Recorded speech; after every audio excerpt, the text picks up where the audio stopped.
هو الحبيب الذي ترجى شفاعته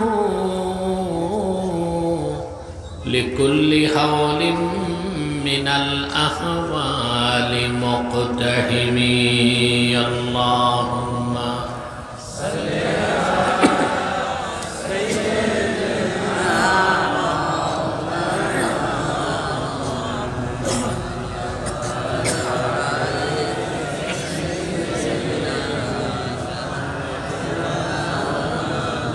محمد رسول الله صلى الله عليه وسلم ختم الله به النبوة وحكما لا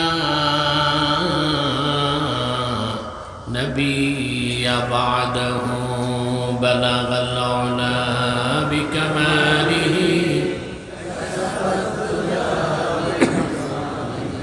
حسنت جميع خصاله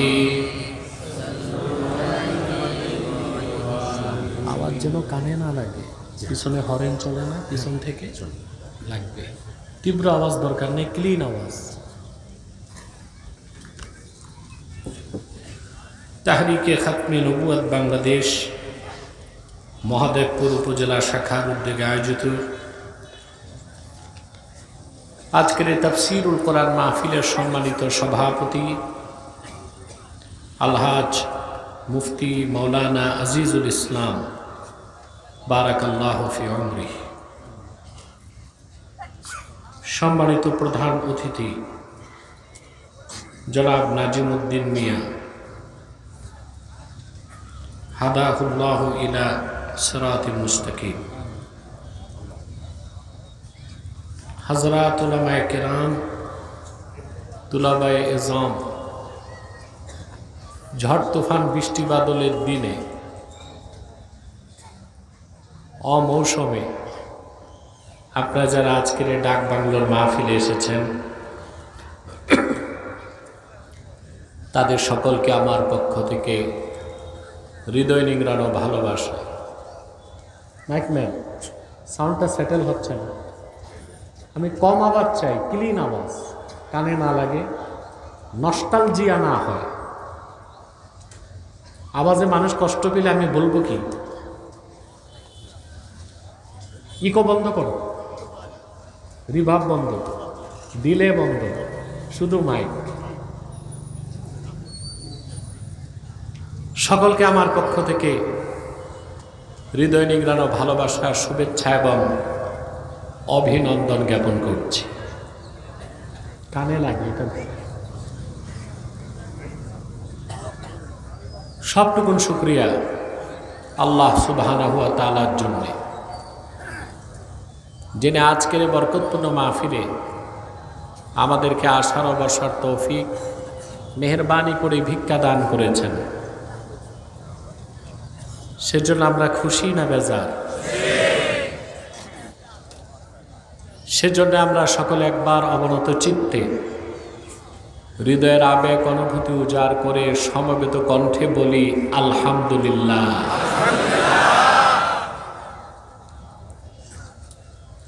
অগণিত অসংখ্য দরুদ ও সালাম আল্লাহর সৃষ্টির প্রধান আকর্ষণ, বিশ্বসভার সভাপতি, সকল নবী রাসূলগণের মাথার তাজ, শামসুল হিদায়াত, বদরুদ্দুজা, সৈয়দুস সাকালাইন, ইমামুল মুরসালিন, খাতামুন নবিয়্যিন ওয়াল মুরসালিন, আফতাবে নবুয়ত, শাহনশাহে রিসালত, সরকারে দো জাহাঁ, সুলতানুল মদিনা, নবিয়ুল আম্বিয়া, হুজুরে আকরম, নূরে মুজস্সম, নূরুন আলা নূর, সৈয়দিনা হাবিবিনা শফিঈনা মৌলানা মুহাম্মদ সাল্লাল্লাহু আলাইহি ওয়াসাল্লামের উপর আল্লাহ তাবারাকা ওয়া তাআলা যাকে আজ থেকে প্রায় ১৫০০ বছর আগে প্রেরণ করেছেন, সর্বশ্রেষ্ঠ ও সর্বশেষ নবী ও রাসূল হিসেবে, যার পরে আজ পর্যন্ত পৃথিবীতে অবশ্যই কোনো প্রকার নবী কিংবা রাসূল অবশ্যই আসে নাই, অবশ্যই এখনো নাই, অবশ্যই কিয়ামত পর্যন্ত আসবে না। আমার কথা বোঝা যাচ্ছে? আমার তো কানে লাগে। আমার ওয়াজ আমি শুনলে ওয়াজ করবো কেমনে? সেটিং ঠিক কর। পিছনে হরেন নাই পিছন থেকে একটু ডানে বামে করে দে, কানে না লাগে। আপনাদের বাংলাদেশের ট্র্যাডিশন হচ্ছে শীতকালে মাহফিল, বর্ষাকালে মাহফিল দিলে মানুষ অনিশ্চিত থাকে হবে কি হবে না। আপনাদের মধ্যেও অনিশ্চয়তা ছিল, সেজন্য দেখি এখন বিছানা বিছাইতেছে। নিয়তটা গড়বড় ছিল, ঠিক না? আল্লাহর কোরআনকে ভালোবেসে যারা এসেছেন আল্লাহর হস্তে বসে যান।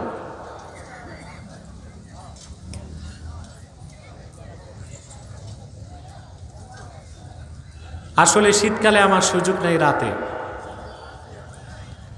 আর আপনারা পারেন না করতে দিনে।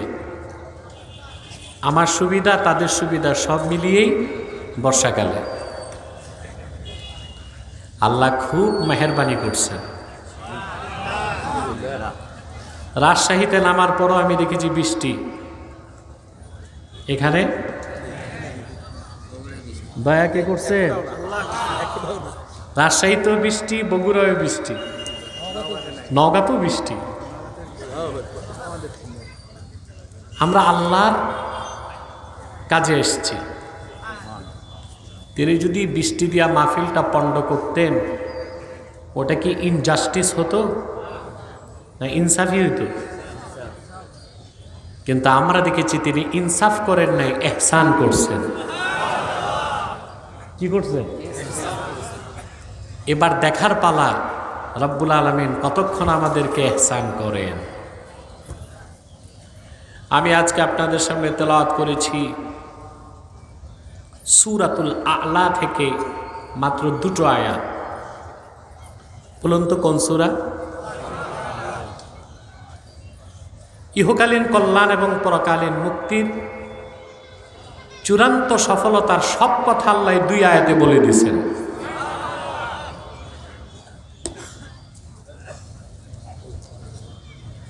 আমরা তা শুনবো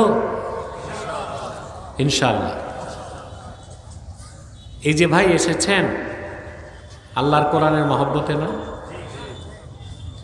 কোরআন শরীফের ইলম যার যত বেশি, আল্লাহর কাছে তার মর্যাদা তত বেশি। আবার বলছি, কোরআন কারীমের ইলম যার মধ্যে যত বেশি, আল্লাহর কাছে তার মর্যাদা তত বেশি।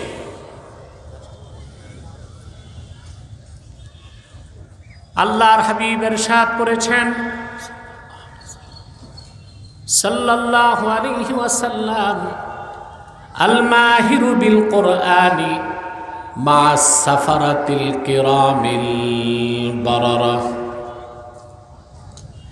রাসূলুল্লাহ সাল্লাল্লাহু আলাইহি ওয়াসাল্লাম ইরশাদ করেছেন, আমার যে উম্মত কোরআন শিখবে, কোরআনের জ্ঞান অর্জন করে কোরআন কারীমের সাধক হয়ে যাবে, আল্লাহ রাব্বুল আলামিন কাল কিয়ামতের দিন জিবরিল, মিকাইল, ইসরাফিল, মালাকুল মউতের সমান মর্যাদায় তারে দান করবে। সুবহানাল্লাহ। মা'আস সাফারাতিল কিরামিল বারারা, মা আর 2টা অর্থ। কয়টা? ইমাম খাজেন মা আর একটা অর্থ বলেছেন সোহবাত, মাইয়াত, আরেকটা হচ্ছে রুতবা, আরেকটা কি? অর্থাৎ কোন কোন মুফাসসির ব্যাখ্যা করছেন, কোরআন শরীফ যারা শিখবে, কোরআন ভিত্তিক জীবন গঠন করবে, আল্লাহ তাদেরকে সাফারাতুল কিরামুল বারারা, 4 জন ফেরেশতা মাত্র, জিবরিল, মিকাইল, ইসরাফিল, আজরাইল নাম কোরআনে নাই তো? সিয়াসিত্তাতেও নাই, অন্য রেওয়ায়তে আসছে মালাকুল মউত। আল্লাহ যে নাম বলছেন আমরাও ওই নামই বলি। তো এই চার ফেরেশতার যে মর্যাদা, ওই রকম মর্যাদা আল্লাহ কোরআনের সাধককে দান করবে। কিংবা বেহেশতে যাওয়ার সময় চার ফেরেশতাকে আল্লাহ সঙ্গী বানায় দিবেন। দুটো অর্থই হইতে পারে। আমরা কি সেই সৌভাগ্যবান বেহেশতিদের কাতারে সামিল হওয়ার আশা রাখি? মন দিয়ে কোরআন শরীফ শুনবো। আমি গত সপ্তাহে কোথায় আসছিলাম? মান্দাই। মাইক ছিল 1 নাম্বার। এটা আমাকে সাপোর্ট দিচ্ছে না, বাকি সাপোর্ট আপনারা দিবেন। এটা কি 5ই আগস্টের আগের মাইক নাকি? তাহলে তো এটা জাদুঘরে পাঠিয়ে দেওয়া দরকার। মাইক যেমন হোক, মাইকম্যান খুব ভদ্র, টুপি লাগাইছে। তুমি আস্তে আস্তে চেষ্টা করো, ক্লিন আওয়াজ।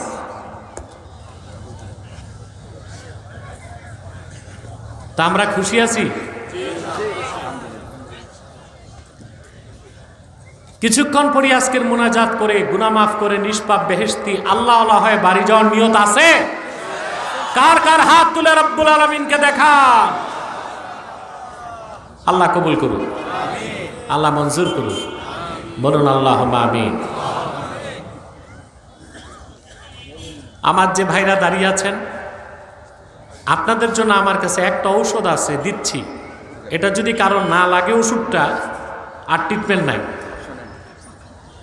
আমাদের মাহফিলগুলোতে হিন্দুরাও আসে, অমুসলিমরাও আসে, তারা বসতে লজ্জা পায়। আমরা বসতে বলি না, যেমনি আছে থাক। ওই রকম অমুসলিম ছাড়া মুসলমান ভাই বন্ধু যারা আছেন, আল্লাহর হস্তে বসেন।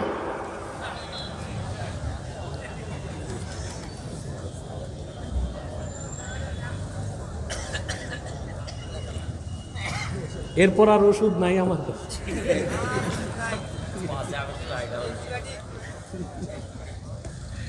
বসে যান।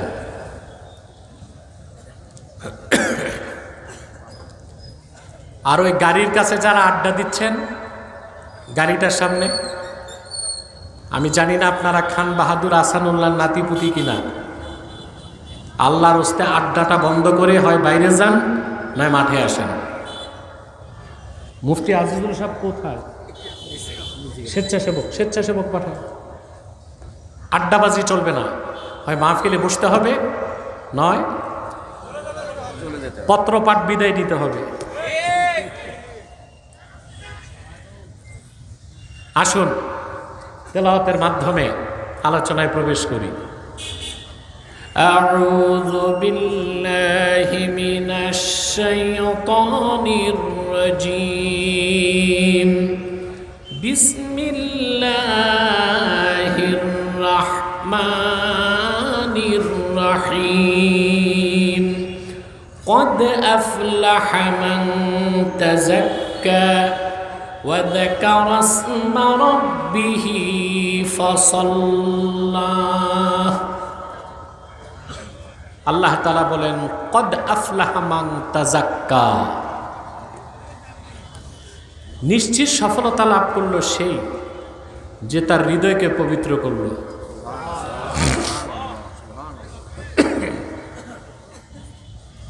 ওয়া যাকারা ইসমা রাব্বিহ, আর তার রবের নামে জিকির করলো। ফাসাল্লা, নামাজ পড়ল। এই 3টা কাজ যে করলো, আল্লাহ সার্টিফাইড করেছেন আমার সে বান্দা 100% সফলতা লাভ করল। আপনারা সফলতা চান? সবাই?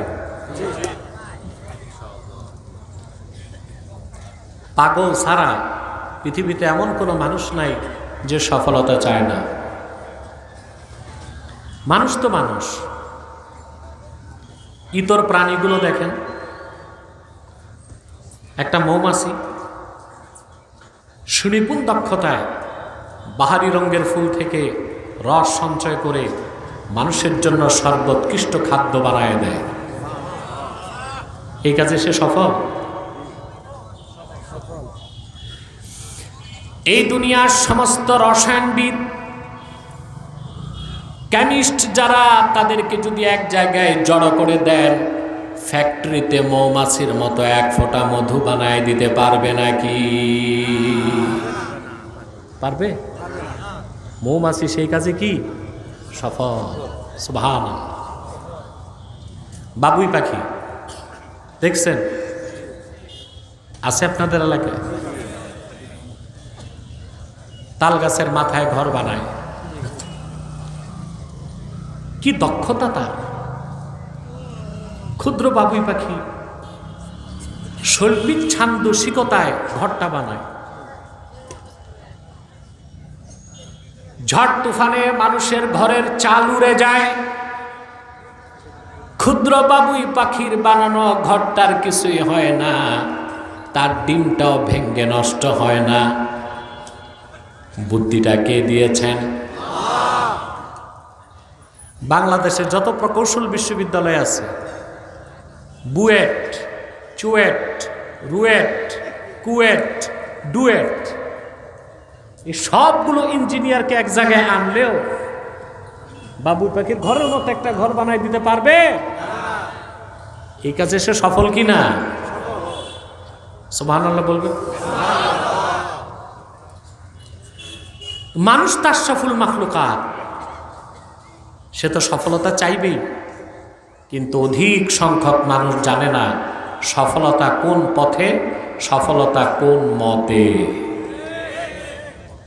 কারণ সফলতা কোন পথে তা জানেন মানুষের যিনি স্রষ্টা, তিনি কে জানেন? আল্লাহ রাব্বুল আলামিন বলেন, ইন্না খালাকনাল ইনসানা মিন নুতফাতিন আমশাজিন নাবতালিহি ফাজআলনাহু সামিআন বাসীরা। ইন্না হাদাইনাহুস সাবিলা ইম্মা শাকিরান ওয়া ইম্মা কাফুরা। আল্লাহ পাক বলেন, আমি মানুষকে সৃষ্টি করেছি তার পিতার আর তার মাতার বীর্যের মিশ্রণ থেকে। তাকে আমি চক্ষুষ্মান করেছি, শ্রবণ শক্তি দিয়েছি, অতঃপর তাকে আমি পথ দেখায় দিয়েছি, কোনটা হেদায়েতের পথ, সফলতার পথ, কোনটা গুমরাহির পথ, ব্যর্থতার পথ। সেই সফলতার পথ সুস্পষ্ট করে দিয়েছে আল্লাহর কোরআন। অতএব সফলতা খুঁজবেন কোথায়? এই মহিলার কণ্ঠে না, পুরুষের কণ্ঠে বলতে হবে। সফলতার কথা বলে কে? আল্লাহ রাব্বুল আলামিন মানব জাতির ইহকালীন কল্যাণ, পরকালীন চূড়ান্ত মুক্তির জন্যে চূড়ান্ত সফলতার কথা বলতে যে তিনি বলেন, قد أفلح من تزكى وذكر اسم ربه فصلى। নিশ্চিত সফলতা লাভ করলো সেই যে তার হৃদয়কে পবিত্র করলো, তার রবের নামে জিকির করলো, নামাজ আদায় করলো। সুবহানাল্লাহ। এখন হৃদয় পবিত্র করার অর্থ কি তা তো বুঝতে হবে। কথা বলুন। আমরা বলি ভদ্রলোক নামাজ পড়ে না, মনটা ভালো, বলে কি না? আবার বলে লোকটা হিন্দু, মনটা খুব ভালো, খুব পরিষ্কার। আসলে মন যে ভালো কেমনে হয় তাই আমাদের জানা নাই, ঠিক কিনা? কদ আফলাহা মান তাযাক্কা, এখানে মনকে পবিত্র করার অর্থ কি? আমার নিজস্ব কোনো বক্তব্য দিব না, বিশ্ববরণ্য তিনজন মুফাসসিরের স্টেটমেন্ট আপনাদেরকে শোনাচ্ছি। আল্লামা হাফেজ জালালউদ্দিন সুয়ুতী রাহমাতুল্লাহি আলাইহি তিনি ব্যাখ্যা করেছেন, কদ আফলাহা মান তাযাক্কা, আয় তাহহারা কলবাহু বিল ঈমান, সে ব্যক্তি সফল হলো যে ঈমানের নূর দিয়া তার অন্তরকে পবিত্র করলো। বলেন সুবহানাল্লাহ। কি দিয়ে? তাহলে ঈমান ছাড়া হৃদয় কখনো পবিত্র হতে পারে না। ঈমান লাগবেই। যার ঈমান নাই তার মন কখনো পবিত্র হতে পারে না। বাড়াইতে বলি না, স্পষ্টতা লাগবে। বাড়াইতে বলি না, পারলে আরো কমাও, কিন্তু ক্লিন আওয়াজ করো, পরিষ্কার আওয়াজ। বসেন, দাঁড়াইছেন কেন আপনার? এতবার বললাম, এত কঠিন কথা বললাম, এরপরও বসাইতে আপনাদের কষ্ট হয়, এটি কেমন কথা? আপনার তো এই অঞ্চলের মানুষ খুব সভ্য এবং ভদ্র এবং শিক্ষিত, আপনাদেরকে এক কথা এতবার বলবো কেন?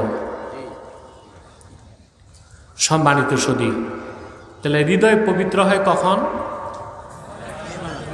একটু জোরে বলি। বিশ্ববরণ্য আরেকজন মুফাসসির আল্লামা হাফিজ ইবনু কাসির রাহমাতুল্লাহি আলাইহি, তিনি আয়াতের ব্যাখ্যা করতে যে লেখেন, কদ আফলাহা মান তাযাক্কা আয় তাহহারা কলবাহু মিনাশ শিরকি ওয়াল কুফরি ওয়াদ দানাস। সে ব্যক্তি সফলতা লাভ করলো যে তার হৃদয়কে পবিত্র করলো শিরক থেকে, কুফর থেকে আর বাতিল আকীদা থেকে। বলেন সুবহানাল্লাহ। কয়জন মুফাসসিরের শুনলেন? এবার আরেকজন মুফাসসির, বিশ্ববরণ্য মুফাসসির ইমাম ফখরুদ্দিন রাজি, তাফসীরুল কাবীরে তিনি এই আয়াতের ব্যাখ্যা করতে যে অত্যন্ত সূক্ষ্ম আলোচনা করেছেন। তিনি বলেন, ইন্না মারাতিবা আমালিল মুকাল্লাফি সালাসা, বান্দার আমলের তিনটা স্তর। তার প্রথমটাই হলো ইজালাতু আকাইদিল ফাসিদাতি মিনাল কলবে, ঈমান আনার মাধ্যমে বাতিল আকীদা হৃদয় থেকে দূর করে দেওয়া। বলেন সুবহানাল্লাহ। তিনজন বিশ্ববরণ্য মুফাসসিরের বক্তব্য এক, অর্থাৎ অন্তরে যখন ঈমান আসবে শিরক কুফর চলে যাবে, হৃদয় পবিত্র হয়ে যাবে। সুবহানাল্লাহ বলেন। আর অন্তরে যখন ঈমান থাকবে না, শিরক কুফর থাকবে, হৃদয় কি? অপবিত্র। মনে রাখবেন, মুসলমান মানুষের দেহের মূল হচ্ছে অন্তর। যার অন্তর পবিত্র হয়ে যাবে সেই ব্যক্তি পবিত্র হয়ে যাবে, যার অন্তর নাপাক থাকবে ব্যক্তিটাও নাপাক থাকবে। সেজন্য আল্লাহ তাআলা মুশরিকদের ব্যাপারে বলেছেন, ইন্নামাল মুশরিকুনা নাজাস, কাফেরেরা মুশরিকেরা নাপাক। এটা কোন অর্থে নাপাক? তাদের অন্তরে শিরক কুফর থাকার কারণে তাদের অন্তর নাপাক, ব্যক্তিটাও নাপাক। কিন্তু যারা মুমিন মুসলমান, ঈমানের নূর দিয়ে অন্তরকে মুনাওয়ার করেছে, তার হৃদয়টা পাক, তাদের হৃদয় পবিত্র, আমার আল্লাহর কাছে দুনিয়ার আখেরাতে তারা পবিত্র হয়ে যায়। দেহের মূল কি? জোরে বলেন। 2020 সাল পর্যন্ত বিজ্ঞান বলেছে, science, medical science, vital organ of human body is brain. মানুষের দেহের সবচেয়ে জরুরি মৌলিক অঙ্গ কি? মাথা।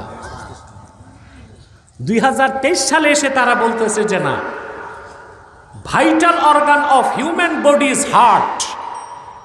মানুষের দেহের সবচেয়ে মূল অঙ্গ হচ্ছে তার হৃৎপিণ্ড। এটা কি বিজ্ঞান বলছে এখন নতুন করে, না আল্লাহর হাবিব বলেছেন 1500 বছর আগে?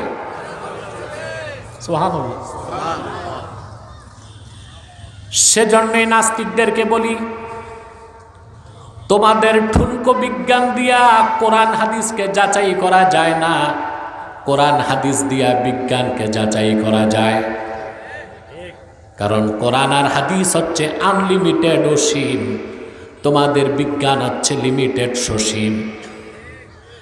কখনো সসীম দিয়া অসীমকে মাপা যায় না, প্রয়োজনে অসীম দিয়া সসীমকে মাপ দেওয়া যায়।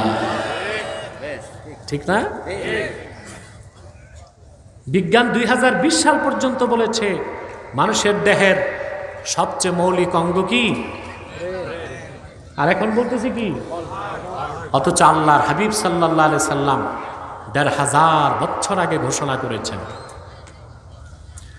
সহিহ বুখারীর হাদিস, আল্লাহর হাবিব সাল্লাল্লাহু আলাইহি সাল্লাম ইরশাদ করেছেন, আলা ওয়া ইন্না ফিল জাসাদি মুদগাহ ইদা সালাহাত সালাহাল জাসাদু কুল্লুহু ওয়া ইদা ফাসাদাত ফাসাদাল জাসাদু কুল্লুহু আলা ওয়া হিয়াল কলব। সাবধান, জেনে রেখো, মানুষের দেহের মধ্যে একটি গোশতের টুকরা আছে, সুবহানাল্লাহ, সেটা যখন ভালো হয়ে যায় পুরা মানুষটা ভালো হয়ে যায়, সেটা যখন খারাপ হয়ে যায় পুরা মানুষটা খারাপ হয়ে যায়। আল্লাহর হাবিব সাল্লাল্লাহু আলাইহি ওয়াসাল্লাম ১৫০০ বছর আগে ঘোষণা করলেন, মানুষের দেহের মূল হচ্ছে তার হৃৎপিণ্ড, তার হার্ট, তার কল্প। ১৫০০ বছর পরে বিজ্ঞান নত মস্তকে তা বিশ্বাস করে নিয়েছে। করছে না? কথা বোঝা যাচ্ছে? প্রিয় ভাইরা, আসলেই বিজ্ঞান দেখেছে হার্ট হচ্ছে আসল। মায়ের পেটে যখন সন্তানের বয়স 4 মাস হয়ে যায় হার্টের কাজ শুরু হয়। সুবহানাল্লাহ। কোনো ব্যাটারি নাই, রিচার্জেবল ব্যবস্থা নাই, এনার্জির কোনো সোর্স নাই, আল্লাহর হুকুমে এটা কাজ শুরু করে। সিস্টল অ্যান্ড ডায়াস্টল, সংকোচন সম্প্রসারণ, মিনিটে ৭২ বার। কতবার? সুবহানাল্লাহ। সমস্ত ব্লাডকে ফুসফুসে পাঠায় দেয়, ফুসফুস অক্সিনাইজেশন, অক্সিজেন মিশিয়ে দেয়, হার্ট এটাকে দেহকোষে পাঠিয়ে দেয়, সারা দেহে। আবার রক্তকে টেনে ফুসফুসে পাঠায়, ফুসফুস কার্বন ডাই অক্সাইডকে আলাদা করে দেয়। সুবহানাল্লাহ। একজন মানুষের যদি ব্রেন স্ট্রোক করে লাইফ সাপোর্টে 3 মাসও থাকতে পারে, আর কারো যদি কার্ডিয়াক অ্যারেস্ট হয়, হার্ট, মাত্র 4 মিনিট। যদি হার্ট বন্ধ থাকে কয় মিনিট? তাকে ইলেকট্রিক শক দিয়েও আর বাঁচিয়ে রাখা। তো মূল কি? সুবহানাল্লাহ। এই হৃদয় পাক, ব্যক্তি পাক। হৃদয় না পাক, ব্যক্তি না পাক। এই জন্য আল্লাহ বলেছেন, কদ আফলাহা মান তাযাক্কা, যে তার হৃদয়কে পবিত্র করলো সেই তো সফল হয়ে গেল। বলেন সুবহানাল্লাহ। আমি বলে থাকি আমার ভাষায়, human body as like a state, heart is the capital of this state. মানুষের দেহটা যদি হয় একটা রাষ্ট্রের মতো, হার্ট হচ্ছে ওই রাষ্ট্রের রাজধানীর মতো। একমত আমার সাথে? দেহটা যদি হয় স্টেট, রাষ্ট্র, রাষ্ট্রের মতো, তো অন্তরটা কি? রাজধানীর। মডার্ন ওয়ার পলিসি, আধুনিক যুদ্ধনীতি বলে রাজধানী যার দখলে দেশ তার দখলে। এটার প্রমাণ আগস্টের 5 তারিখ পেয়েছেন আপনারা। পাওয়া গেছে?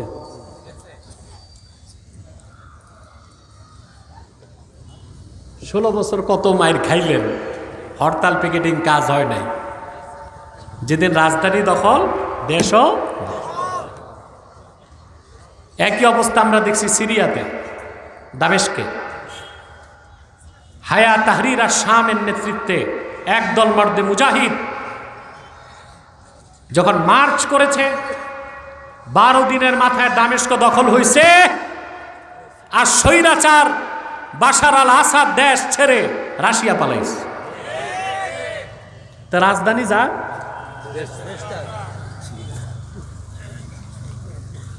শয়তান এটা ভালো করে জানে, সেজন্য শয়তান মানুষের চোখ কান দখল করে না, মাথা দখল করে না, দখল করে কি? রাজধানী। আল্লাহর হাবিব সাল্লাল্লাহু আলাইহি ওয়াসাল্লাম ইরশাদ করেছেন, আশ-শায়তানু জাসিমুন আলা কলবি বানি আদম ইযা যাকারা ফাখানাসা ওয়া ফি রিওয়ায়াতিন ইযা যাকারাল্লাহা ফাখানাসা ওয়া ইযা গাফালা ফাওয়াসওয়াসা। শয়তান বনি আদমের অন্তরে আসন গেড়ে বসে যায়। আল্লাহর বান্দা যখন আল্লাহর জিকির করে শয়তান পালায়, আর আল্লাহর বান্দা যখন আল্লাহর জিকির থেকে মনোযোগ হারায়, শয়তান তখন ওয়াসওয়াসা দেয়। প্রায় 40 মিনিটে কি বুঝালাম? অন্তর ঠিক, ব্যক্তি ঠিক, হৃদয় পাক, ব্যক্তি সুবহানাল্লাহ বলবেন না? অতএব ঈমান আনার আগ পর্যন্ত হৃদয় পাক হতে পারে না। এটি তো মূল শিক্ষা। আমার ভাইয়েরা, মানুষ যখন ঈমান আনে তার হৃদয়টা পাক হয়ে যায়, লোকটাও পবিত্র বলে গণ্য হয়। আর যখন ব্যক্তির অন্তরে শিরক বা কুফর যে কোনো একটাও থাকুক না কেন, এখানে ব্যাখ্যা আছে, ইন্না বাইনা শিরকি ওয়াল কুফরে ওয়াজহাল উমুমি ওয়াল খুসুস। শিরক আর কুফরের মধ্যে আম ও খাসের সম্পর্ক আছে। প্রত্যেকটা শিরকই কুফর, কিন্তু প্রত্যেকটা কুফর শিরক নাও হইতে পারে। প্রত্যেকটা শিরক কি? শিরক, কুফর, কিন্তু প্রত্যেকটা কুফর শিরক নাও হতে পারে। শিরক হচ্ছে কুফর, কিন্তু সবচেয়ে নিকৃষ্ট কুফর। সব আর ঠিক হবে না। পিছন থেকে আওয়াজ দাও একটু, পিছন থেকে। প্রিয় ভাইরা, খুব মনোযোগ দিয়া শোনেন।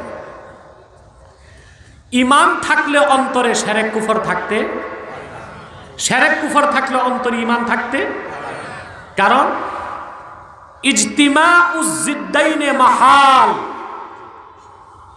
ইজতিমাউজ জিদ্দাইনে মাহাল, এটা মান্তেকের একটা কায়দা।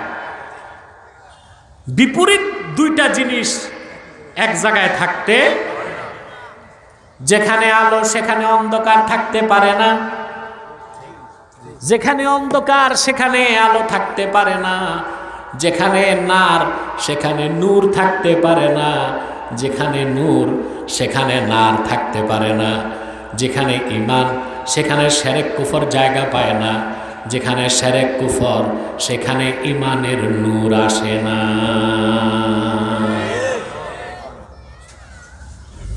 প্রিয় ভাইরা, ঈমান আনলেন, হৃদয় পাক, ব্যক্তিও পাক। একটা কথা বলবো, নিতে পারবেন? প্রথম প্রথম কিন্তু বুঝবেন না, আমারে ভুল বুঝবেন। কাফের মুশরিক কখনোই পবিত্র হতে পারে না, আর উম্মতে মুহাম্মাদীর ঈমানদার কখনোই নাপাক হইতে পারে না।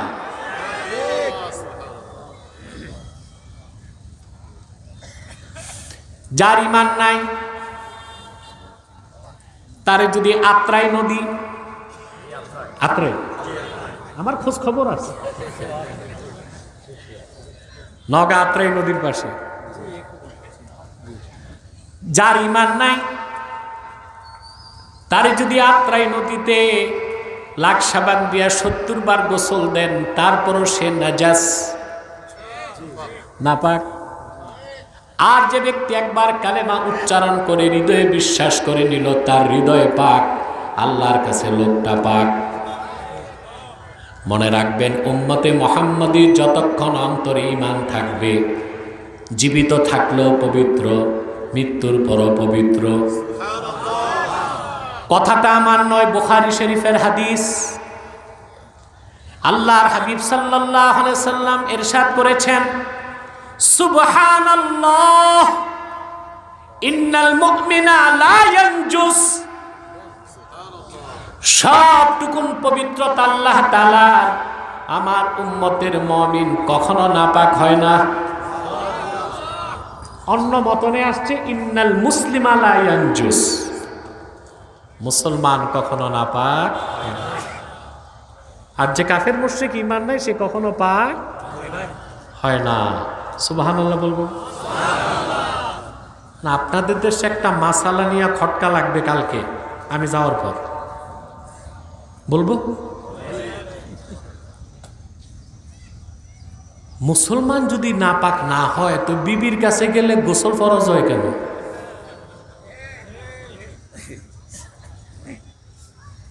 আমরা তো এটাই মনে করি যে স্ত্রী সহবাসের কারণে নাপাক হয়ে গেছে, এর জন্য গোসল কি ভুল। আপনি যদি এক রাতে 70 বারও বিবির কাছে যান, আপনার উপর গোসল ফরজ হবে, আপনি নাপাক হবেন না। গোসল ফরজ হলে তাকে বলা হয় জুনুব। জুনুব অর্থ নাপাক, নাজাস অর্থ নাপাক, ঠিক কিনা?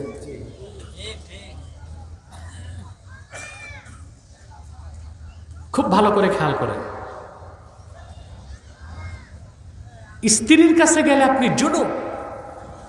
জুনুব কাকে বলে? ফাআম্মাল জুনুব ফাহুয়াল্লাযী ওয়াজাবা আলাইহি গুসলুল জানাবা, যার উপর জানাবাতের গোসল ফরজ হয়েছে তাকে বলা হয় জুনুব। নামাজ পড়তে পারবে না, কোরআন শরীফ ধরতে পারবে না, তাহলে নাপাক বলার সুযোগ। আমার ভাইয়েরা, আরেকটা মাসালা বলতে হয়, বলবো? তাইলে আমরা স্ত্রীর কাছে গেলে কি বলবো? নাপাক হয়েছি না জুনুব? মুমিন কখনো নাপাক হয় না, নাজাস হয় না। গায়রু তাহের ওটা ভিন্ন জিনিস, হুকমান মুহদেস গায়র তাহের, ঠিক না? সম্মানিত সুধী, আরেকটা মাসালা বলে দিই, এটা এখন দরকার নেই, শীতকালে লাগবে, বলবো? বাংলাদেশে একটা কথা আছে, মাগে শীতে কাঁপে বাগে, ঠিক না?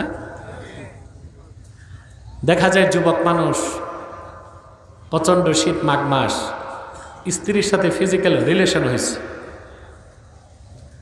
মাসালা জানে না, রাত 12টায় উঠে ঠক ঠক করে কাঁপে আর পুকুরে যে গোসল করে। তোমার এই কষ্টটা করতে কে বলছে? চুপচাপ ধুয়ে মুছে ঘুমায় থাকো। গোসল ফরজ হবে কখন? ইদা দাখালা ওয়াক্তুল ফাজরে, ফজরের টাইম যখন এন্ট্রি হবে তখন তোমার উপর গোসল ফরজ, এর আগে না। এর আগে চুপচাপ কি করো? ঘুমায় থাকো। একদিন যদি এত শাস্তি পান ভাই, শীতকালে 7 দিনও তো আর যাবেন না। ইসলামের বিধানগুলো সব মহাসত্যের সর্বোচ্চ মানদণ্ডে উত্তীর্ণ, যৌক্তিক, চরম বাস্তব, মানব জাতির ফিতরতের সাথে সঙ্গতিপূর্ণ, বলেন সুবহানাল্লাহ। তবে হ্যাঁ, গভীর রাতে আপনি যদি তাহাজ্জুদ পড়তে চান, তেলাওয়াত করতে চান, তখন আবার গোসল ফরজ। আর যে চুপচাপ ঘুমান কোনো গুনাহ। দুটা মাসালা বলে দিলাম। তাহলে আমার ভাইয়েরা, আল্লাহ রাব্বুল আলামিন বলেছেন, কদ আফলাহা মান তাযাক্কা আয় তাহহারা কলবাহু বিল ঈমান, নিশ্চিত সফলতা লাভ করলো সে যে তার হৃদয়কে পবিত্র করল ঈমানের নূর দিয়ে, বলেন সুবহানাল্লাহ। আজকের মূল সবক হচ্ছে, জীবনে আর যাই করেন শিরক আর কুফর করবেন না। শিরক আর কুফর, ইচ্ছায় হোক অনিচ্ছায় হোক, কারো দ্বারা যদি শিরক বা কুফর হয়, বুঝে হোক না বুঝে হোক, শরীয়তের দৃষ্টিতে লোকটা কাফের বা মুশরিক হয়ে যাবে। কুফরটা যদি হয় কুফর বাওয়াহা, স্পষ্ট, তখন এটার সুযোগ নাই যে আমি বুঝি নাই, আমি এই সুযোগ। কথা বুঝতেছেন? আল্লাহ তাআলা আপনার গুনাহ যত হোক, অন্তরে যদি ঈমানটা থাকে, আল্লাহ আপনাকে বিনা শাস্তিতেও বেহেশত দিতে পারে, আর শাস্তি দিলেও অবশ্যই বেহেশত দিবেন। বুঝেন নাই? উম্মতে মুহাম্মাদি যত বড় গুনাহগার হোক, যদি তার হৃদয়ে শিরক এবং কুফর না থাকে, ঈমানটাকে যদি ধরে রাখে, যত বড় গুনার বোঝা তার থাক, আল্লাহর ইচ্ছা তারে আল্লাহ মাফ করে দিবেন কিংবা শাস্তি দিবেন। শাস্তি দিলেও তারে বেহেশত দিবেন। ফাহুয়া ইলাল্লাহ ইন শাআ আকাবাহু ওয়া ইন শাআ আফা আনহু ওয়া ইন শাআ আকাবাহু। ব্যক্তি যত বড় গুনাহগার হোক, যদি ঈমানদার হয়, উম্মতে মুহাম্মাদি পরিচয়ে হাসর হয়, আল্লাহ তারে বিনা তওবায় মাফ করে দিতে পারেন, আবার তারে শাস্তিও দিতে পারেন। শাস্তি দিলেও আল্লাহ তারে বেহেশত দিবেন, যেহেতু তার ঈমান আছে। বলেন সুবহানাল্লাহ। কথা বুঝতেছেন? আর ঈমান যদি না থাকে, কোনো আমলে কাজ, তাহলে সফলতার জন্য প্রথম কি? সফলতার মূল চাবিকাঠি কি? আরো জোরে।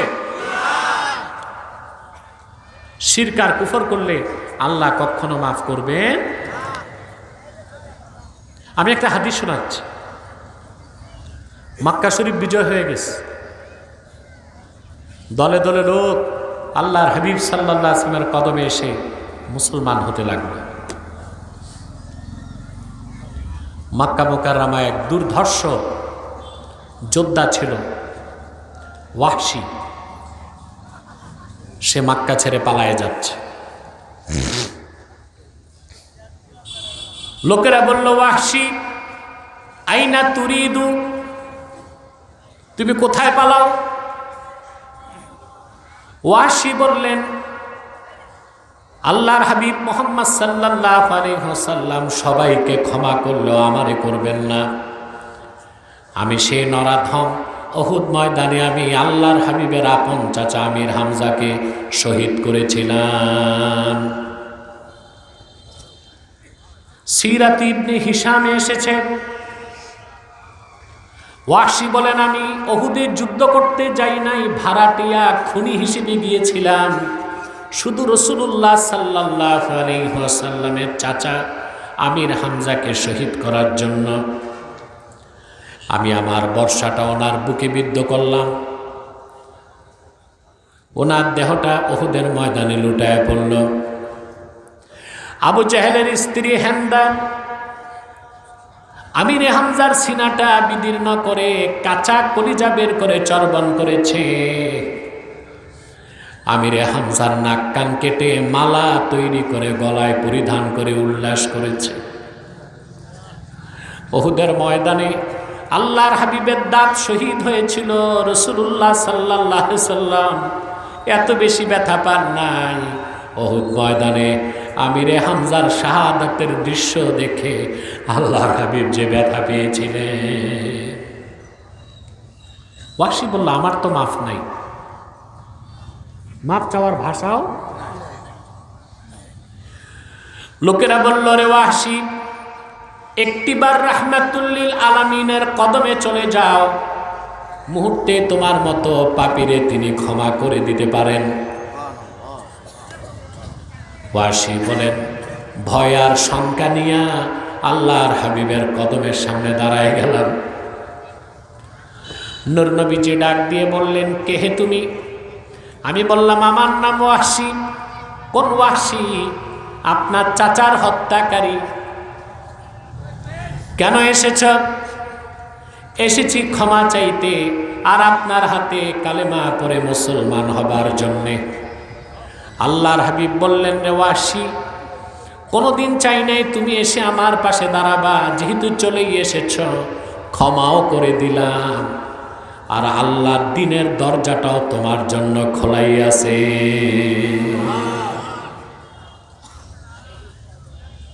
ওয়াহশী বললেন, সুযোগ পেয়ে, মাপ তো পেয়ে গেছেন, বুঝতেছেন? সুযোগ পেয়ে ওয়াহশী বললেন, কষ্ট হচ্ছে আপনার? না বুঝতেছেন? একটা বিষয় তো নিয়ে যেতে হবে বাড়ি, কথা বলেন। কোনো উঠা বসা চলবে না, সাইড টকও চলবে না। আর যারা মোটরসাইকেল বেশি ভ্যাঁ ভ্যাঁ করতেছে এটা বন্ধ করুন।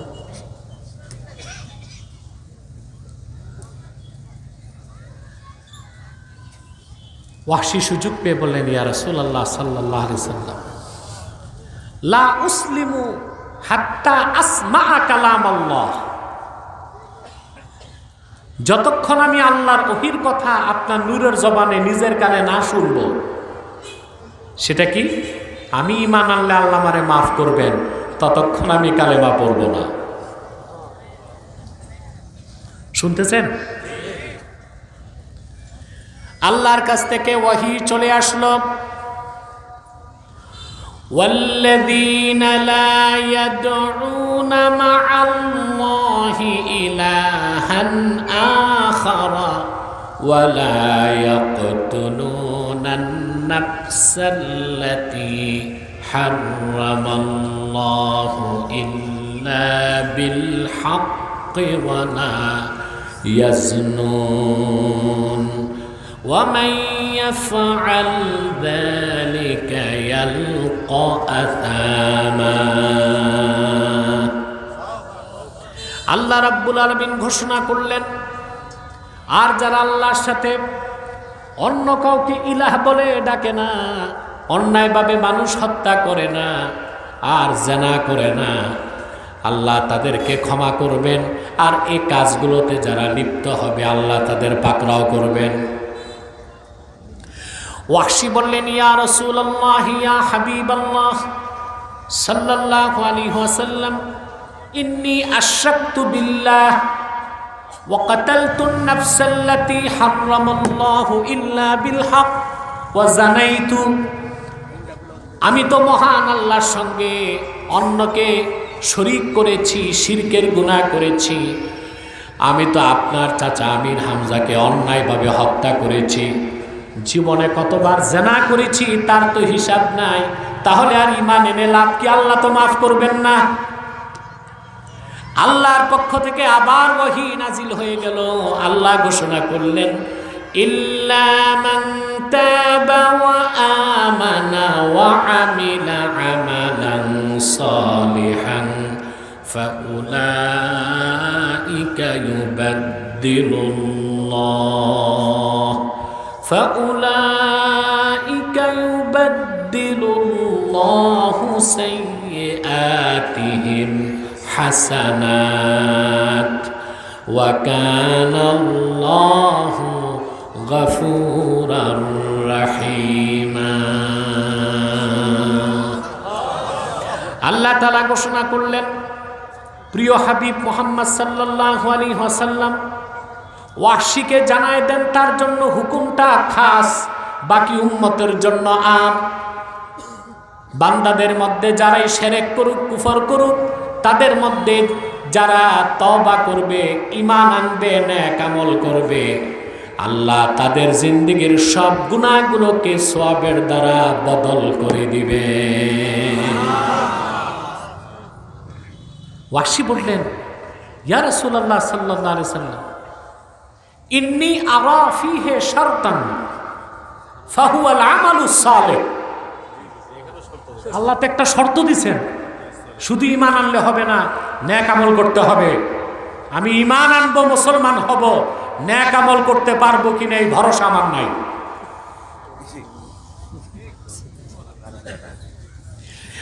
এবার আল্লাহর পক্ষ থেকে আয়াত নাজিল হয়ে গেল, কি ব্যাপার আপনার স্টেজে উঠা বসা করেন? আল্লাহর আর কয়েক মিনিট আছি, ডিস্টার্ব করবেন না, কি বলেন? আজকে মাইকে বড় ডিস্টার্ব হয়ে গেছে। আল্লাহ করিম। ওয়াহশী বললেন, আল্লাহর পক্ষ থেকে আবার আয়াত নাজিল হয়ে গেল।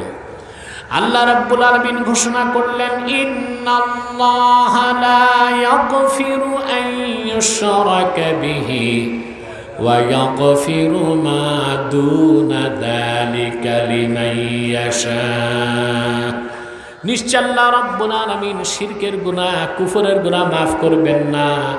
এছাড়া বান্দা যত বড় গুনাহ করুক আল্লাহ যাকে ইচ্ছা তারে ক্ষমা করে দিবেন। ওয়াসি বললেন, ইয়া রাসূলুল্লাহ, ইয়া হাবিবাল্লাহ সাল্লাল্লাহু আলাইহি ওয়াসাল্লাম, এখনো আমি ঈমান আনতে পারতেছি না। আল্লাহ বলেছেন ইয়াগফিরু লিমান ইয়াশা, যারে চান তারে মাফ করবেন, আমারে যদি না চান। ও মিয়া সাহেব, কবরস্থানে আছো? সুবহানাল্লাহ। আরে আল্লাহর হাবিবের সাহাবীগণ আল্লাহর কাছ থেকে বেহেশত লেখায় নিছেন। এই জন্য আহলুস সুন্নাহ ওয়াল জামাতের আকীদাতুন মুস্তাহকামাতুন সাবিতাতুন বিনুসুসিল কুরআনি ওয়াস সুন্নাহ ওয়া বিইজমাইল উম্মাহ। সাহাবায়ে কেরাম সত্যের মানদণ্ড, সত্য ন্যায়পরায়ণতার মানদণ্ড। সুবহানাল্লাহ। এটা নস্সে কোরআন, নস্সে হাদিস, ইজমা। এর ব্যতিক্রম গেলে আপনি ডেসপারেট হয়ে যাবেন। এই দিকে যেন আমাদের খেয়াল থাকে। কথা বুঝতে পারছেন না? ওয়াসি বললেন, আল্লাহ বলছেন যারে খুশি তারে মাফ করবেন, আমারে যদি না করেন। এবার চলে আসলো চূড়ান্ত ঘোষণা।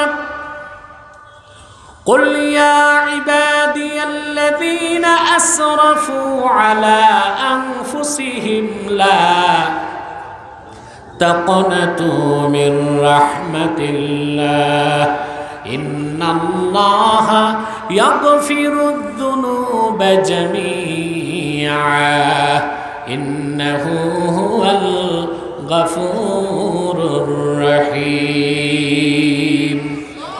আল্লাহ রাব্বুল আলামিন ডাক দিয়ে বললেন, প্রিয় হাবিব আমার মুহাম্মদ সাল্লাল্লাহু আলাইহি ওয়াসাল্লাম, আপনি ঘোষণা দিয়ে বলুন, হে আমার বান্দারা, তোমরা যারা নিজেদের উপর জুলুম করেছ, নিরাশ হয়ো না আল্লাহর রহমত থেকে। যদি তোমাদের ঈমানটা ঠিক থাকে, যথাসাধ্য নেক আমল করো, আল্লাহ জীবনের সব গুনাহ মাফ করে তার জান্নাতের মেহমান বানায় দিবে। তাহলে সফলতার জন্য প্রথম কাজ কি? এটা বুঝাইতে পারলাম। দ্বিতীয় কাজ, ওয়া যাকারা ইসমা রাব্বি, রবের নামে জিকির করলো। এখন এটার অর্থ কি? বাংলাদেশে 88% লোক জিকির বুঝে না। পীরের সবক পালন করে, সকালে 10 মিনিট জিকির করে, সন্ধ্যায় 10 মিনিট জিকির করে, সারাদিন সুদ খায়, ঘুষ খায়, পাল্লায় ওজনে কম দেয়, আরেকজনের ক্ষেতে সীমানা ধাক্কায়, বিচার আচারে বসলে 2 দিক থেকে পকেটে বাইপাস করে। এগুলো নাই তো? মহাদেবপুরে আছে নাকি? কিন্তু সকালেও জিকির ঠিক, বিকালেও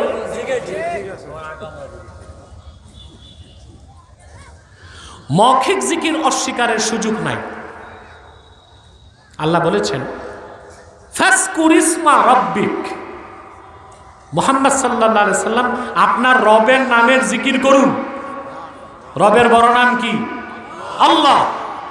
তাহলে সুবহানাল্লাহ, আলহামদুলিল্লাহ, আল্লাহু আকবার, আল্লাহ আল্লাহ, এই সব জিকির সওয়াবের কাজ। কিন্তু এখানে আল্লাহ সফলতার জন্য কোন জিকিরের কথা বলছেন এটা বুঝতে হবে। এটার ব্যাখ্যায় ইমামে রাজি লেখেন, ইস্তিহদারু মা'রিফাতিল্লাহি আযজা ওয়া জাল্লা ফিল কলবি, ঈমান আনার পরে সর্বাবস্থায় আমার আল্লাহর পরিচয়, ওনার ভয়, ওনার আজমাতকে অন্তরে লালন করতে হবে। যার ঠোঁটে আল্লাহর জিকির মনে নাই, সে মুখে জিকির করবে, আরেকদিকে চুরি করবে। কিন্তু যার ঠোঁটেও জিকির, মনেও জিকির, আমার আল্লাহর আজমাত, খাশিয়াতুল্লাহ, আল্লাহর মারিফত যার অন্তরে থাকবে, সে কোনো একটা হারাম কাজ করতে পারবে না, আল্লাহর ভয় তারে আটকায় দিবে। আল্লাহ সেই জিকিরের কথাই বলেছেন, ওয়া যাকারাসমা রাব্বিহ, সফলতা লাভ করলো সে যে তার হৃদয়কে পবিত্র করলো এবং তার রবের নামের জিকির করলো। 3 নাম্বার, ফাসাল্লা, নামাজ পড়ল। কি করলো? আমাদের মধ্যে নামাজের অভ্যাস কম, ঠিক না? আপনাদেরকে একটা প্রশ্ন করি, উত্তর দিবেন? চোর, শরাবখোর, জেনাকার, হত্যাকারী বেশি খারাপ না বেনামাজি? বলতে পারছেন? কে বেশি খারাপ? যুবকরা কান পেতে শুনে রাখো, ইন্না তারিকাস সালাতি আকবাহু মিনাজ জানি ওয়াস সারিকি ওয়া মুদমিনিল খামরি ওয়াল কাতিল। হত্যাকারী, চোর, শরাবখোর, তাদের সবার চেয়ে নিকৃষ্ট হচ্ছে জেনাকার, এই 4টার চেয়ে নিকৃষ্ট হচ্ছে বেনামাজি। সে নামাজ ছাড়া যাবে? কথা বলেন, রাগ করবেন না। আপনার সমাজে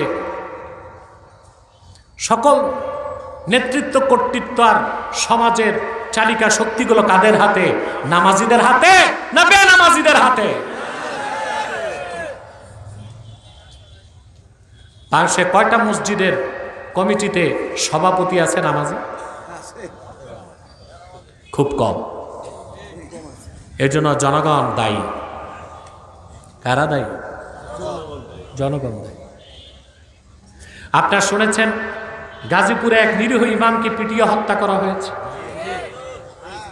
কমিটির লোক জড়িত আছে। কমিটির লোক ইমাম সাহেবকে অপবাদ দিয়েছে সে বলাৎকার করছে। তো বলাৎকারের শাস্তি কি পিটিয়ে হত্যা করা? এক্সট্রা জুডিশিয়াল কিলিং, বিচার বহির্ভূত হত্যাকে ইসলাম সমর্থন করে না। বিচার বহির্ভূত হত্যাকে প্রচলিত আইনও সমর্থন করে না। এখন পর্যন্ত নিরীহ ইমামের মামলা নেওয়া হয় নাই। ইমাম তো কবরে। কারা হত্যা করলো রইসুদ্দিনকে? কেন তাদের গ্রেফতার করা হচ্ছে না? কেন মামলা নেওয়া হচ্ছে না? বাংলাদেশে ইমাম সাহেবদের মূল্য নাই।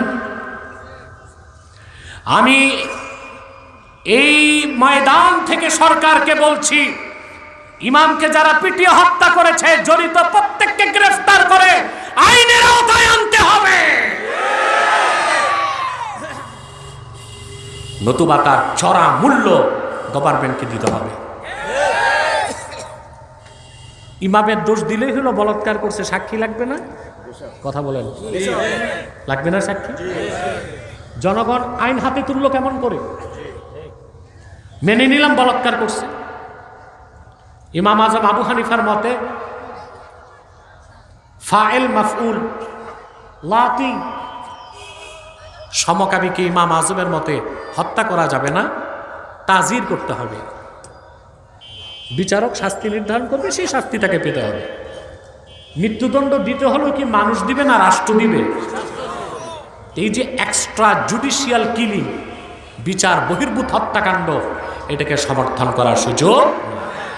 এই ইমাম হত্যার বিচার আমরা চাই এবং দৃষ্টান্তমূলক শাস্তি চাই। যারা জড়িত সবার শাস্তি চাই। আপনারা কি চান?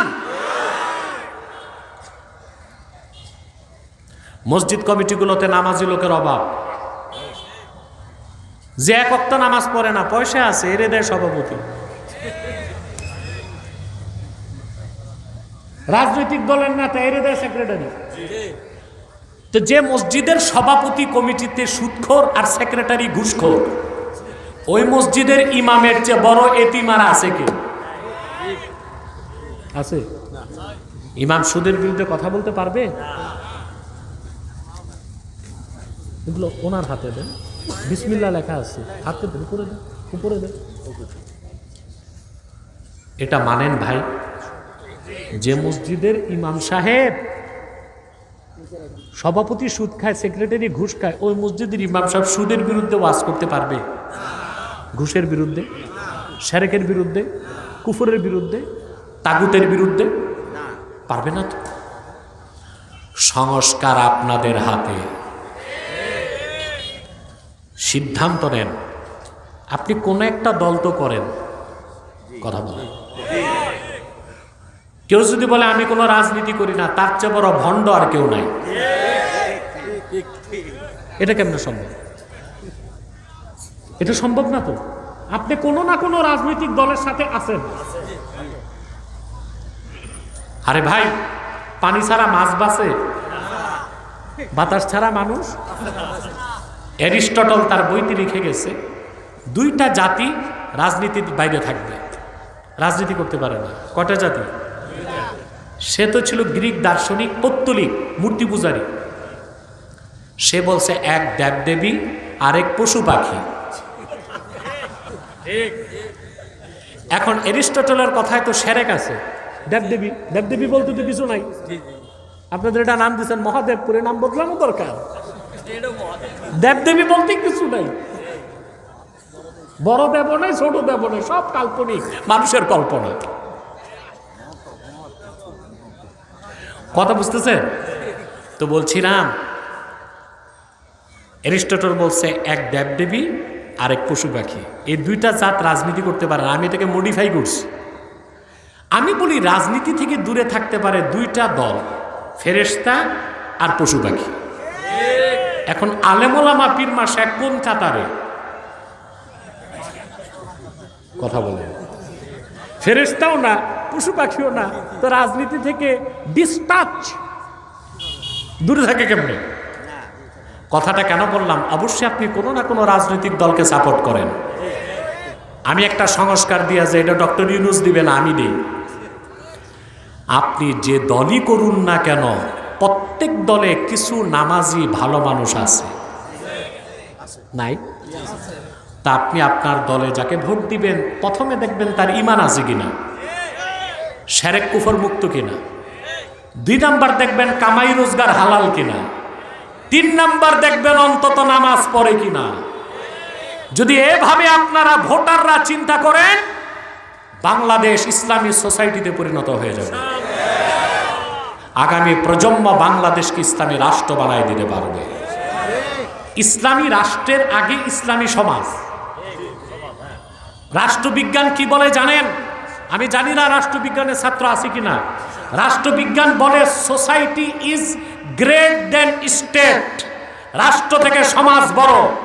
আমরা যদি সকল মাসলাকের মুসলমান ইমানদার আর নামাজিদেরকে নেতৃত্ব দিয়ে দেয়, বাংলাদেশ ইসলামী সমাজ হয়ে যাবে। আগামী প্রজন্ম ইসলামী রাষ্ট্র পাবে। পারবো না ইনশাল্লাহ? তা নামাজ পড়বেন? কথা বলে না। প্রথম হচ্ছে হৃদয় পাক, রবের নামে জিকির, 5 ওয়াক্ত নামাজ। এই কয়টা কাজ করবো না আমরা ইনশাল্লাহ? বলেন না ভাই, করবো তো ইনশাল্লাহ। আমি দেখতে চাই কে কে নামাজ পড়বেন, 5 ওয়াক্ত নামাজ। হাত তুলে দেখেন, হাত লম্বা করেন।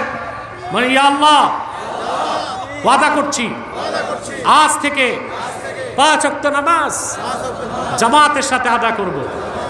যদি শয়তানের প্ররোচনায় নামাজ ছুটে যায়, তাৎক্ষণিক তওবা করে কাজা হিসেবে নামাজ আদায় করব।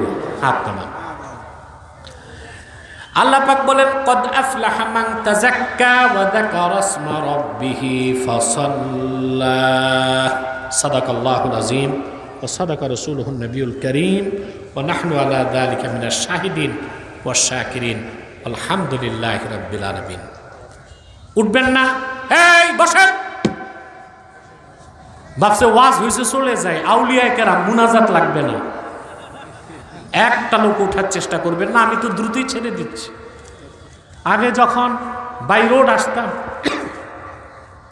মাহফিলে পৌঁছতাম রাত 12টায়। কথা বলেন। আমার পুরনো শ্রোতারা সাক্ষ্য দেন, পৌঁছতাম কয়টায়? 12টায়।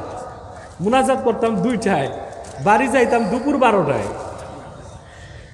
এখন আমার একটু চলাফেরা রেস্ট্রিক্টেড হয়ে গেছে, সিকিউরিটি থ্রেট বেশি। দিনে মাহফিলে গেলে হেলিকপ্টারে যাই। আপনাদের এলাকার লোক গরিব, এই 2-2.5 লাখ টাকা বহন করা সম্ভব না। তা আমি এই অঞ্চলের জন্য নির্ধারণ করছি বর্ষাকালে। কি বুঝলেন? তাহলে আমার একটা সুযোগ হয়, আমি ওই প্লেনে চলে আসি, রাতে গাড়িতে যাই। আমিও স্যাক্রিফাইস করি, আপনারাও একটু স্যাক্রিফাইস করি, ঠিক না? তাহলে আমার সাথে আপনাদের যোগাযোগটা থাকে। আল্লাহ কবুল করুক, মঞ্জুর করুক, বলুন আল্লাহুম্মা আমিন। সম্মানিত সুধী, আমি আপনাদেরকে উদাত্ত আহ্বান করব। আপনারা এক একজন এক এক দলের লোক, কেউ বিএনপি, কেউ জামাত, কেউ নতুন দল হয়েছে একটা সিপি এনসিপি। এটার নাম মুখস্থ করতে আমার কয়েকদিন লাগছে। যাক, বিভিন্ন পীরের মুরিদ আপনারা আছেন না? এবং আরো যারা আছে, যারা এখন পরাজিত, তাদেরকে আপনারা অত্যাচার করবেন না, তওবার সুযোগ দিবেন। কিসের সুযোগ দিবেন? কারণ যদি আবার জুলুম করেন, আপনারা জুলুমের শিকার হবেন। যারা খুনি, মানুষ হত্যাকারী, দুর্নীতিবাজ, লুটেরা, তাদের শাস্তি চাই। তাদের শাস্তি না হলে আরেক জুলুম হবে। বাকি যেগুলো বুঝে না বুঝে ফাল পারছে, আপনাদেরই তো ভাই ব্রাদার, আত্মীয় স্বজন, তাদের জন্য ক্ষমার দরজাটা খোলা রাখবেন। পারবেন না ইনশাআল্লাহ? আমার এই কথায় কষ্ট নিলেন ভাই? যদি এই ক্ষেত্রে আপনারা চরমপন্থা নেন, তাহলে কিন্তু আরেক পক্ষ বসে আছে বাংলাদেশে সিভিল ওয়ার, গৃহযুদ্ধ সৃষ্টি করে নির্বাচন আর 10 বছরও হবে না। এই সুযোগ দেওয়া কি উচিত হবে? আমার উদাত্ত আহ্বান, সকল দল ও মতের মুসলমান 3টি ইস্যুতে আমরা এক হয়ে যাব। কয়টি? হাত লেগে যাবে, আপনি ওখানে বসেন, সামনে বসেন। কয়টি ইস্যুতে? ইসলামের সুমহান স্বার্থ রক্ষায় আমরা ঐক্যবদ্ধ হয়ে যাব। মুসলমানদের মৌলিক দাবিগুলো আদায়ে আমরা এক হয়ে যাব। আর বাংলাদেশের স্বাধীনতাকে আগ্রাসন মুক্ত রাখতে আমরা এক থাকব। কয়টা ইস্যু? আমাদের এই 3টি স্বার্থের বিরুদ্ধে বাংলাদেশে কাজ করতেছে 3টি অমুসলিম সম্প্রদায়। তার মধ্যে সবচেয়ে নিকৃষ্ট হচ্ছে কাদিয়ানি সম্প্রদায়। নিঃসন্দেহে তারা কাফের এবং অমুসলিম, কারণ তারা আকীদা খাতমে নবুয়তকে বিশ্বাস করে না। আল্লাহর আখির নবী মুহাম্মদ সাল্লাল্লাহু আলাইহি সাল্লাম আল্লাহর শেষ নবী, সেই কথা তারা বিশ্বাস করে না। এজন্য তারা কি? চিল্লায় বলেন, তারা কি? কাফের। তাদেরকে যারা কাফের বলবে না, তারাও কাফের। আকীদা খাতমে নবুয়তের বিষয়টা কিরকম বিষয়, আমি একটা উদাহরণ দিচ্ছি। আকীদার কিতাব নিব্রাসে এসেছে, কোন জাহান্নামী যদি নিজেকে নবী দাবি করে আর কোন মুসলমান যায় যদি তাকে বলে তুমি যে নবী প্রমাণ দাও, যে প্রমাণ চাইবো সেও কাফের হয়ে যাবে। সেও কি হবে? কারণ কোরআনেই তো প্রমাণ আছে। আল্লাহ তার হাবিব মুহাম্মদ সাল্লাল্লাহু আলাইহি ওয়াসাল্লামকে প্রেরণ করে ১৫০০ বছর আগে নবুয়ত ও রিসালাতের দরজা বন্ধ করে দিয়েছেন। সেই প্রমাণের পর যে প্রমাণ চায় সে মুসলমান না কাফের। সেজন্য কাদিয়ানী সম্প্রদায়কে যারা কাফের বলবে না, তারাও কি কাফের। মানুষকে তারা ধোঁকা দেয়। মুসলমানদের মতো দাড়ি রাখে, মুসলমানদের মতো টুপি লাগায়, মুসলমানদের মতো নামও রাখে, তাই বলে কি মুসলমান হবে? আরে ভাই, দাড়ি রাখলে কেউ যদি মুসলমান হতে পারত, রবীন্দ্রনাথ ঠাকুরের চেয়ে বড় মুসলমান কে হইত? সে কি মুসলিম ছিল না মুসলিম? তারপরে টুপি লাগালে মুসলমান হওয়া যায়? দিল্লি পার্লামেন্টে হিন্দু এমপিরাও টুপি লাগায়। দেখছেন না? ইহুদিরাও টুপি লাগায়। নাম রাখলে মুসলমান হওয়া যায়? মুসলমানের নাম রাখলে কি কেউ মুসলমান হতে পারে? এক শয়তান বোতলে পেশাব করে উপরে নাম লেখছে শরবত। ওটা কি শরবত হবে? ভিতরে কি? তদ্রুপ কাদিয়ানীরা কাফের এবং অমুসলিম। আব্দুল আউয়াল, আব্দুস সামাদ, মোবাশ্বের আলী, কবির চৌধুরী, শাহরিয়ার কবির আর নিঝুম মজুমদার, এসব নাম রাখার দ্বারা তারা মুসলমান হতে পারে না। আমার ভাইরা, আমার বন্ধুরা, আমার আল্লাহ ও নূর নবীজি আমার মুহাম্মদ সাল্লাল্লাহু আলাইহি ওয়াসাল্লামের ইসলাম ও কোরআনের হাজার হাজার হাজার বছর পরে বর্তমান ভারতের কুখ্যাত পাঞ্জাবের কুখ্যাত গুরুদাসপুরের কুখ্যাত কাদিয়ানে ইংরেজ আমলে এক শয়তান নিজের নবী দাবি করছে। চিল্লায় বলেন নাউজুবিল্লাহ। ওই শয়তানটার নাম রেখেছিল তার বাপ মির্জা গোলাম আহমদ কাদিয়ানি। সাবধান, তাকে গোলাম আহমদ বলা যাবে না, কারণ গোলাম আহমদ অর্থ আহমদ এর গোলাম। কোনো কাফের কোনোদিনও গোলাম আহমদ এর গোলাম হতে পারে না। আর কাদিয়ানের কাজ্জাব ছিল শেষ দরজার কুখ্যাত কাফের। সে গোলাম আহমদ এর গোলাম ছিল না, সে ছিল কুখ্যাত শয়তানের কুখ্যাত গোলাম। কাদিয়ানের কাজ্জাব মিথ্যানবতের দাবিদার মির্জা গোলাম শয়তান কাদিয়ানির উপর গজব এসেছে 1908 সালে। যখন গজব এসেছে, কাদিয়ানের কাজ্জাব মিথ্যানবতের দাবিদার মির্জা গোলাম শয়তান কাদিয়ানি 1908 সালে ধ্বংস হয়ে কুখ্যাত জাহান্নামের কুখ্যাত কুকুরে পরিণত হয়েছে। তার অনুসারীরাও ধ্বংস হয়েছে। বর্তমানে কিছু কাদিয়ানি বাংলাদেশে আছে। এই পর্যন্ত তারা 100 আস্তানা করে ফেলছে। কতগুলো? 100 আস্তানা। উপাসনালয়কে বলে মসজিদ। তাদের উপাসনালয়কে মসজিদ বলা যাবে? মুসলমানদের দাবি হচ্ছে তারা অমুসলিম পরিচয়ে থাকলে থাকতে পারে, কিন্তু মুসলিম পরিচয় দিয়ে অন্যকে ধোঁকা দিবে, এইটা হতে পারে না। এই সুযোগ দেওয়া, কথা বুঝতেছেন? হিন্দুদের উপাসনালয় মন্দির, খ্রিস্টানদেরটা গির্জা, বৌদ্ধদেরটা প্যাগোডা। কাদিয়ানিরা তো তাদের চেয়ে বড় কাফের, তাদেরটা মসজিদ হতে পারে না, ওইটা একটা শয়তানি আস্তানা। নাম পরিবর্তন করে করে তারা মিথ্যা পরিচয় দেয়। কখনো নিজেদের পরিচয় দেয় আহমদি জামাত, কখনো বলে আহমদিয়া জামাত, কখনো বলে আহমদি সম্প্রদায়, কখনো বলে আহমদিয়া সম্প্রদায়, কখনো বলে আহমদি মুসলিম জামাত, কখনো বলে আহমদিয়া মুসলিম জামাত। সাবধান, যত কাদিয়ানি ছিল আছে থাকবে, তারা কেউ আহমদি জামাত নয়, আহমদিয়া জামাত নয়, আহমদি সম্প্রদায় নয়, আহমদিয়া সম্প্রদায় নয়, আহমদি মুসলিম জামাত নয়, আহমদিয়া মুসলিম জামাত নয়, তারা শয়তানি জামাত, কুখ্যাত জাহান্নামের কুখ্যাত কুকুরের দল। আমাদের সকল দলের একটাই দাবি, অনতিবিলম্বে স্বাধীন বাংলায় শয়তান কাদিয়ানীদেরকে রাষ্ট্রীয়ভাবে অমুসলিম ঘোষণা করতেই হবে, করতেই হবে, করতেই হবে।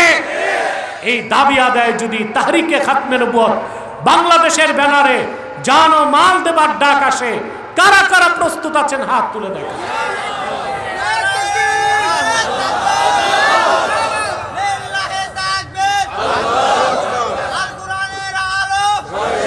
সম্মানিত সুধী, কাদিয়ানীদেরকে অর্থনৈতিক সহযোগিতা করবেন না? করেন? জি করেন। প্রাণ কোম্পানির যত জিনিস তাদের, আর FL এর পণ্যগুলো তাদের, প্রথম আলো, ডেলি স্টার, কালের কণ্ঠ, এগুলো তাদের। নৈতিক দায়িত্ব হিসেবে এগুলো ধরবেন না, কিনবেন না, বেচবেন না, মনে থাকবে।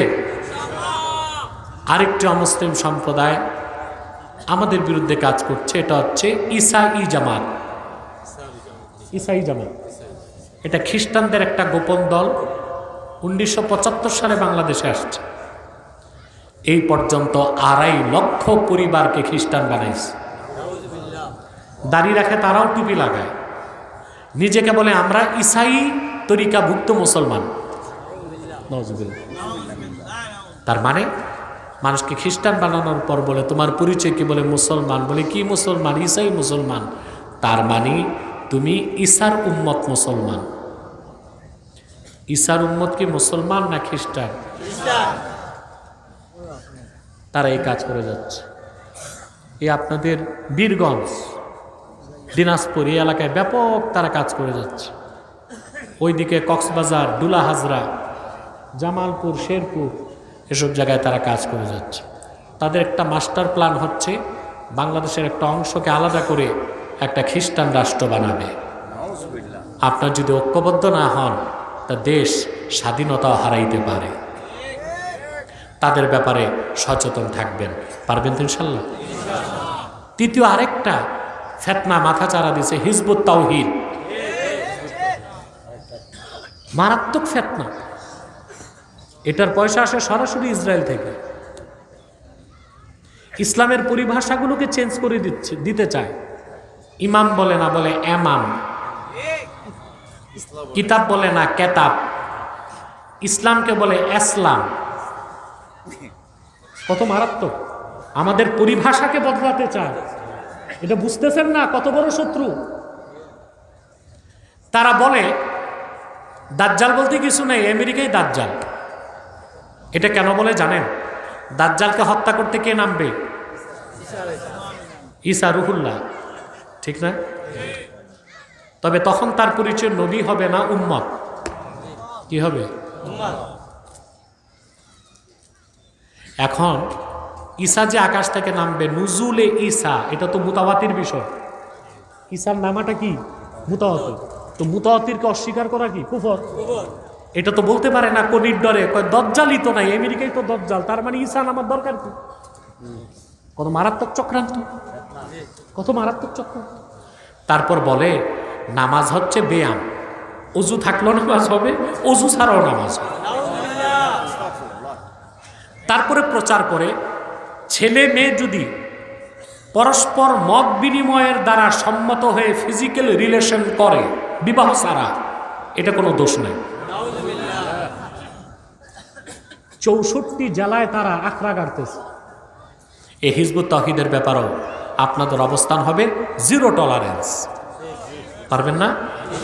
আল্লাহ আমাদেরকে কবুল করুন, মঞ্জুর করুন, মিলেমিশে থাকার তৌফিক দান করুন। আসুন, কিছু প্রশ্ন দিয়েছে আমাদের মুফতি সাহেব। মুফতি সাহেব তো নিজেই মুফতি, আবার আমাকে দিছে প্রশ্ন। তা আমি দেখি সংক্ষেপে কিছু বলে দিই, বিস্তারিত না বলে। ইস্তেগফার পড়ুন 11 বার।